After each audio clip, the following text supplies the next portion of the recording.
and welcome to AccelByte Partner Spotlights. These videos take you behind the scenes of some of the coolest game studios we get to work with to understand their journey from initial concept to launch. With that, let's jump right in. Today I'm chatting with Tatyana Dyshlova and Kevin Lin of FuzzyBot. FuzzyBot is a new indie video game company based out of the Los Angeles area. Its founders left AAA development to chase the indie dream, looking to create games that everyone can play together, focusing on fun over everything else. They aim to build genre-crossing content within imaginative worlds that spark excitement and creativity. FuzzyBot is currently building their first HD title. Tatyana, could you share a little bit about yourself and your background? Sure. I studied computer science in school, thinking that I really wanted to get into games. I was a gamer from a very early age, so it was a deep passion of mine, and ended up through an internship program joining the production track. I thought I was going to be more of an engineer, and I can see the disappointment in Kevin's face on my life choices. And I started through the internship program at Microsoft Game Studios working on Forza Motorsport franchise.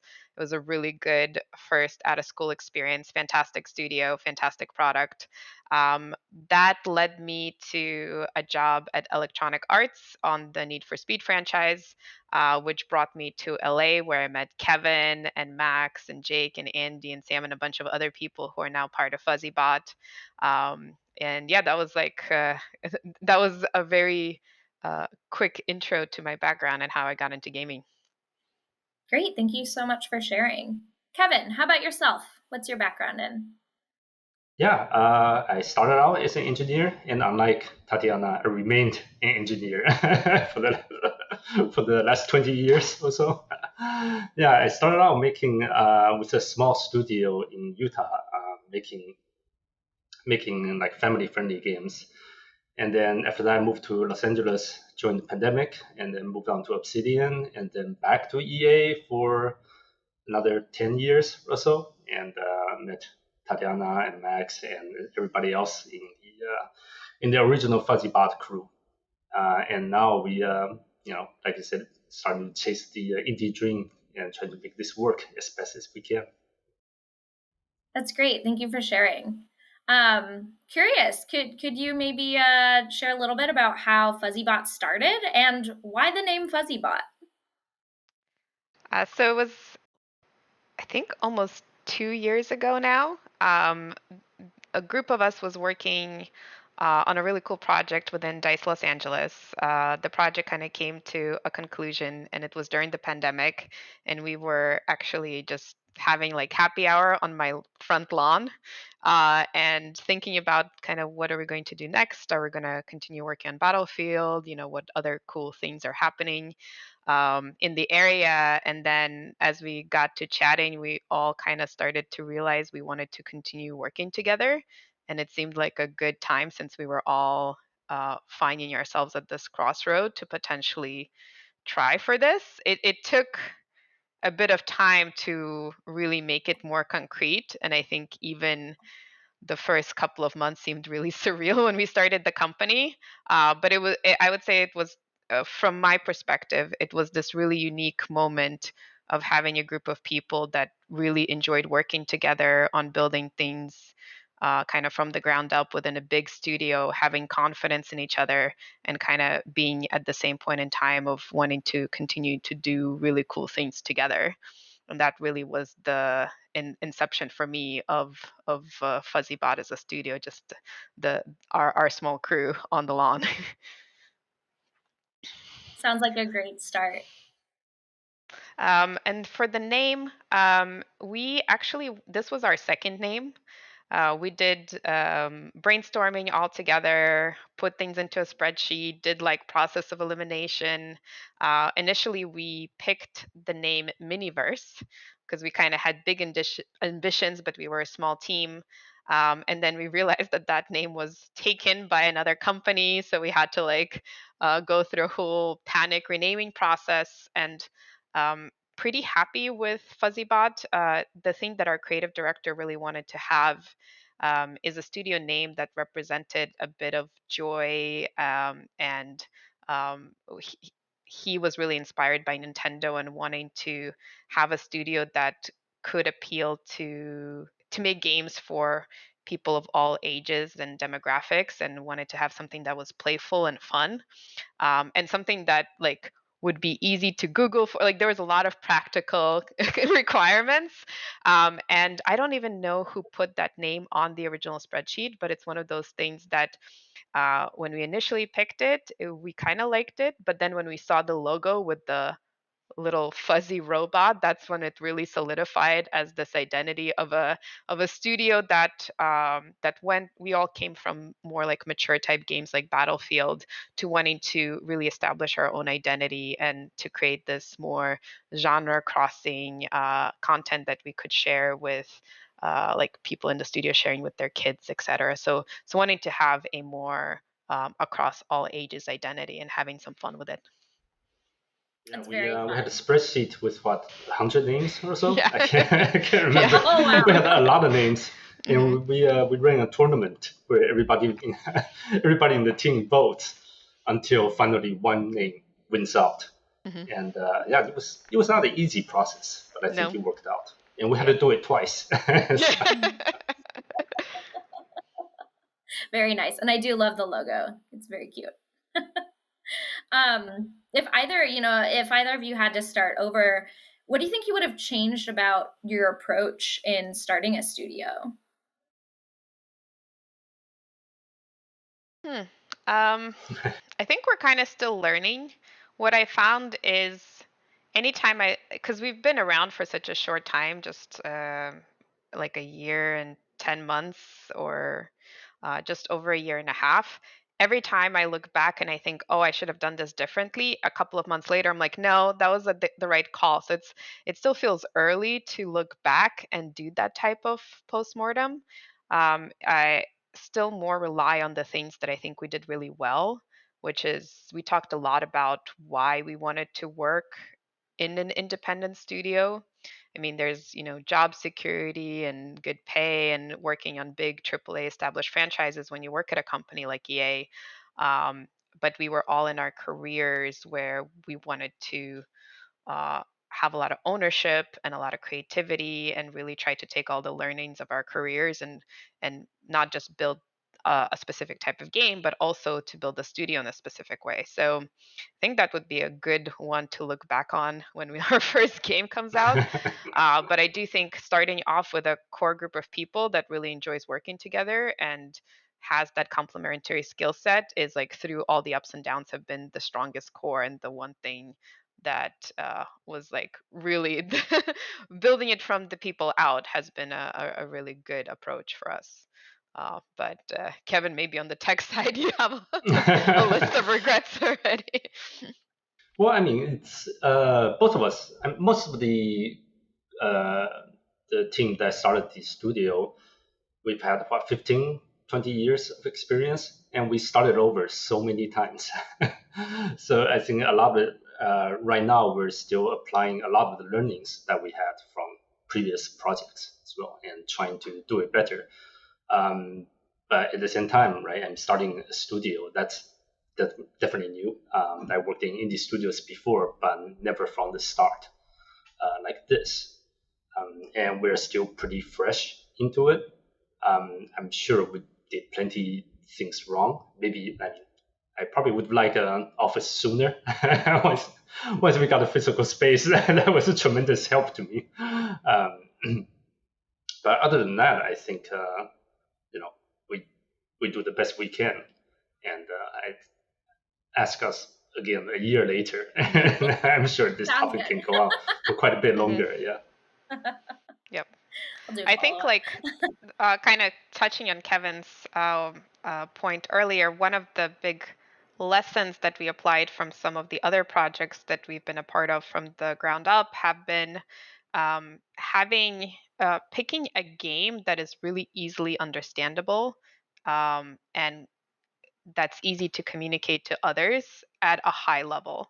So there's a lot of things that we figure out in our game, throw out and kind of bring in and iterate on. So underneath, a lot of things are changing, but that high level vision of what we're trying to accomplish has been really solid, I would say, from day one when we chose it. And it's helped us with recruiting when we talk to people, having that, not like a one liner, but having a really easy way to communicate what we're trying to achieve.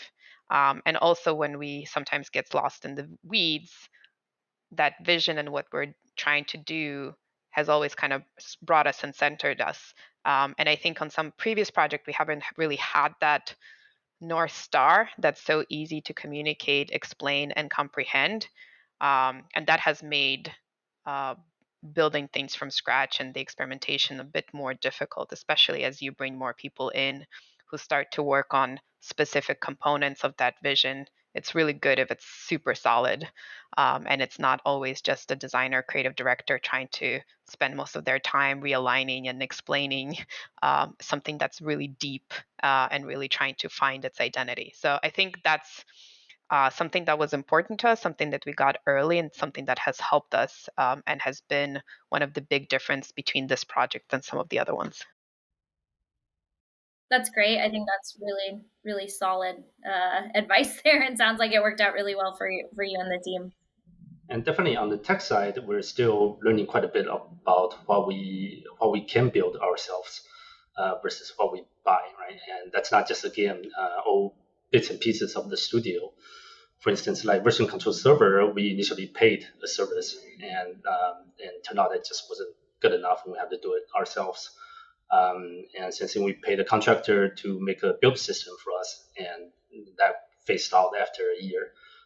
It wasn't necessarily a wrong choice at that time because we didn't have the expertise. But once we do, we have a more clear version of what we want to build versus what we want to work with with a partner. And I think that, of course, influences our choices for online backend services and why we work with AccelByte as well. That's great. What kind of games inspired you and the team to make a game like the one you're building now? I know not putting too much out there yet, but any inspirations that you could share? Uh, we can. One of the choices that we made is trying to not be too secretive. Again, coming from more of a AAA background, a lot of times what you're working on is so hush hush and under wraps. It makes a lot of things difficult, especially when you're recruiting. Trying to get people excited about something that you can't talk about is very difficult. It's like, it's super cool, trust us. And we came when it came to sharing the game ideas, one of the kind of mindsets that we have is it's really not the idea, it's how well we execute it. Like, ideas are a dime a dozen. Even when we did our first funding round, I think in our press release, we've shared what we're trying to do. And we basically took inspiration from two games that were really popular when we started the studio, which was Animal Crossing and Hades.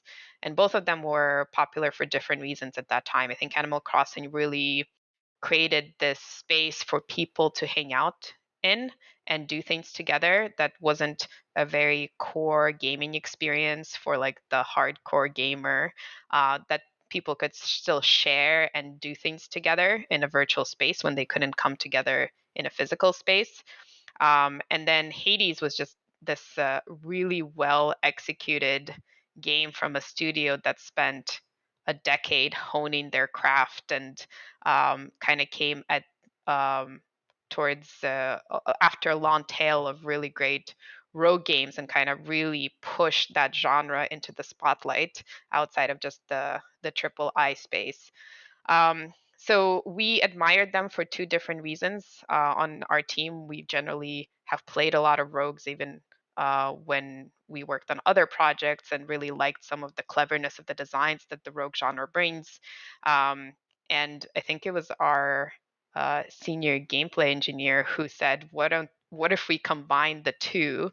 Because one of the things for rogues is that after you beat the mainline quest, so to say, or after you get to the mastery and the in a roguelite, the kit that you're able to beat the game, then it's kind of done. There's not really this long tail progression. Whereas adding some elements of of the life sim genre enables you to not have to do the leveling up system like in a Diablo, but enables you to still have progression and a sense of accomplishment. And again, we wanted to have something that players can share together.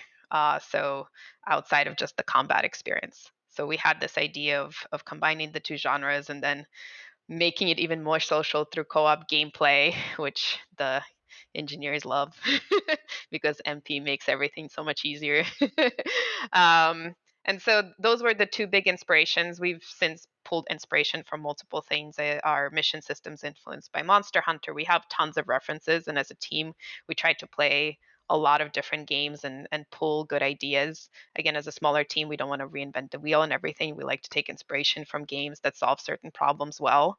And that's so I think our current tagline is we're building Animal Crossing for the action player, but the genre mishmash is between a rogue and a life sim, which we're dubbing Rogue Life. And I would say we're definitely influenced by games that we've made over the years as well, right?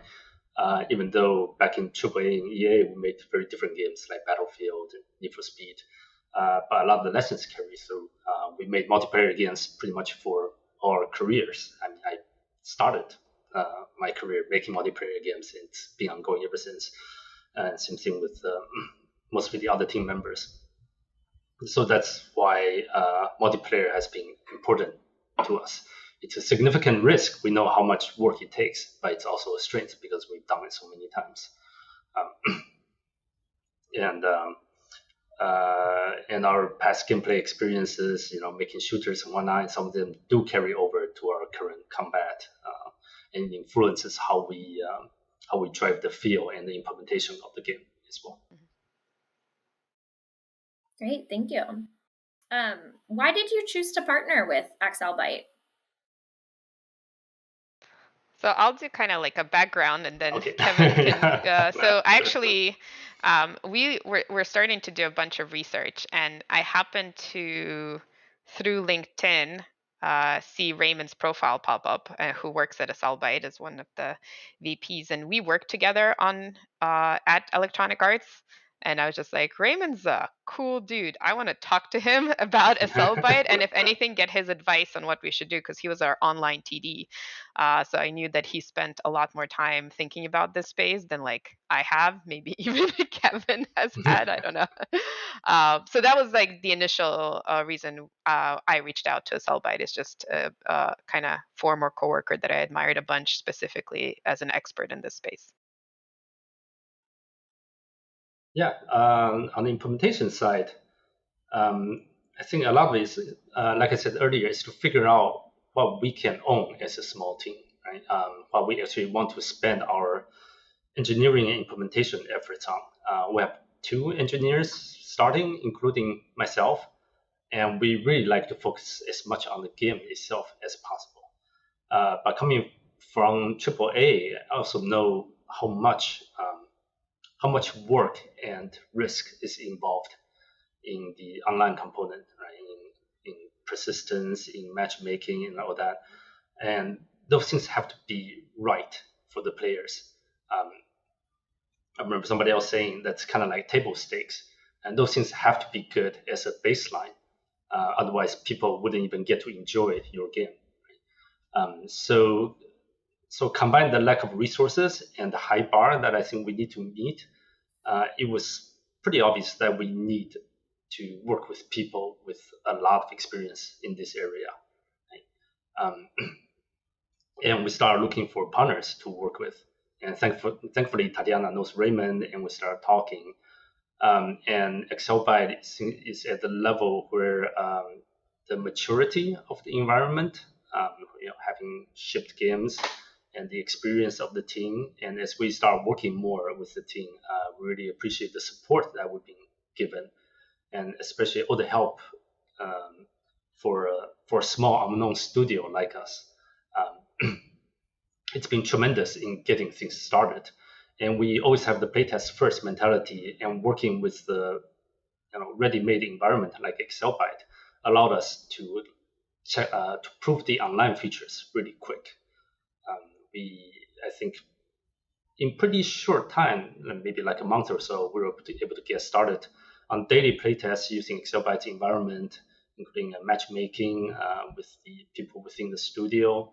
And then we've run external playtests as well with AccelByte's help.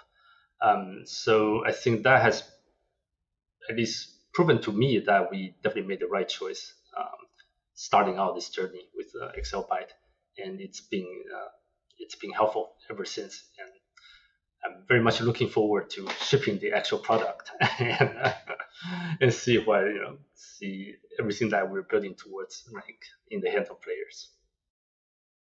I'm sure. Very cool. Thank you for sharing, and thank you for working with us. I promise that's my only self-serving question there, but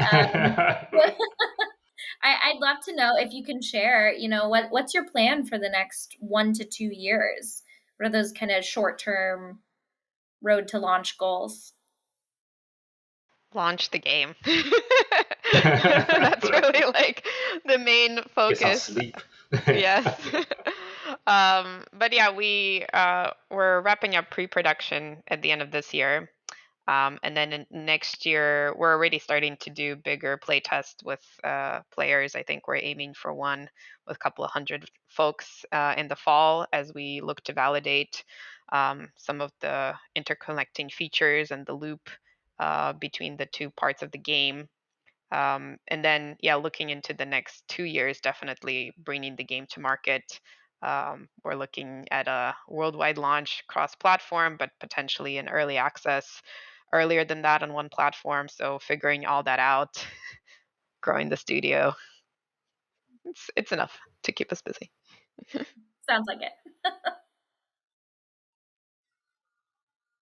Great. We touched on this a little bit before, but I'd just love to kind of bring it back around to this question of, as you look back over your time at FuzzyBot so far, like what is the big piece of advice you would share with others in your position? I feel so young to give advice in this journey.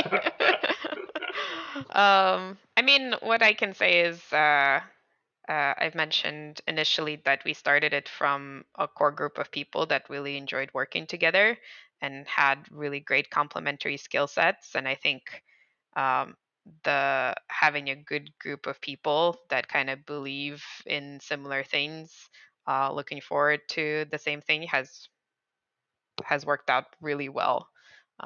So through all the ups and downs of startup life, just really enjoying the people I work with and kind of knowing that together we're going to pretty much solve whatever one way or another.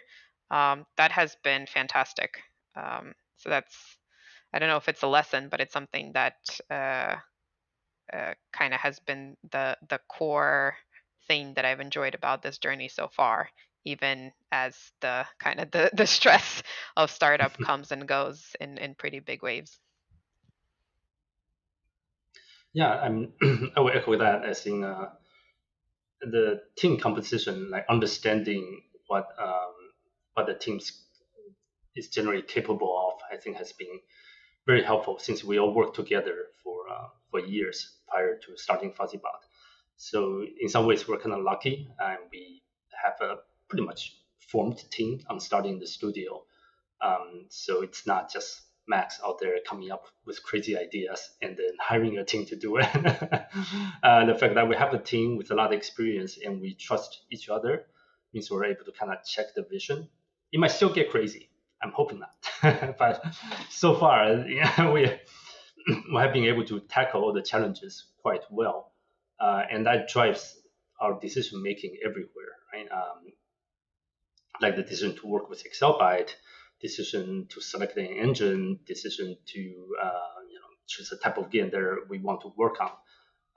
It's the road is a lot smoother when you know the people you're going to be traveling with. Mm-hmm. Yep. And I would say, like, definitely on the hiring end, because we were very clear about what we're building and, like, as Kevin mentioned, our strengths and weaknesses and what we look for. I think we've been effectively able to communicate that to candidates. We've hired an amazing team who's now the extension of the original crew, sharing similar values, kind of strengths, etc. And again, as we try to shape the project, just having a really strong team who has a lot of ownership and shares values and approach. We like check, I think, every like 3 to 4 months going through. It's like, let's describe ourselves as a team and what we value and whatnot. And it's usually pretty similar over and over again on the good parts. So having that strong idea of the people you want to work with and the values you want to support, and being very clear on what you want to build, like clarity around that has been fantastic. So I don't know, again, no other experience to compare it to, but that has worked well, and so would recommend for sure on strength of the team, and afterwards like strength of the vision that you're building. Thanks for sharing all of that. I think that's pretty great info for any stage of game development, honestly. Before we wrap things up, I did want to take a moment to get answers on some very important questions, and let's do Kevin first. I'm going to do rapid fire. I got 3 questions each. You ready? Okay. Go for it. Yeah. What was the first game you played? The first game I played, that's when I was back in Taiwan, like a 486, I think. Some really old Chinese strategy game. That's the first one I played. What's your favorite game right now? A favorite game right now it's kind of hard. I would say my favorite game of all time is probably Shadow of the Colossus. My favorite game right now that I play every day is probably Wordle. So that's not super high end. And what game release are you most excited about this year? So I'm actually not super familiar with what's coming up, but technically I'm pretty interested in what I think the new God of War is coming out, and the stuff they're able to achieve on that platform has always been tremendous, and I very much look forward to see what they put out this time. Great. Thanks, Kevin. Okay, Tatyana, you're up. What was the first game you ever played? It was Tetris on my mom's work computer when I was like 7 years old. Very nice. And favorite game right now? I'm going to kind of echo Kevin's. I'm not sure exactly what my favorite game right now is, but I've always gravitated to Final Fantasy VII and World of Warcraft. And World of Warcraft is a game I probably spend the most hours in, and I keep coming back to it as I like discover more about game development and appreciate it in whole new layers. I bet. And what game release are you most excited about this year? So both of them just happened, which is Stray on PlayStation and Cult of the Lamb on PC. So I'm kind of going back and forth between those two. Great. Thanks again, guys. I had a great time catching up and hearing about your experience. And I'll see the rest of you on our next edition of the AccelByte Partner Spotlight, bringing you behind the scenes of some of the coolest game studios we get to work with. Thanks so much. Thank you. Awesome. Thank you so much.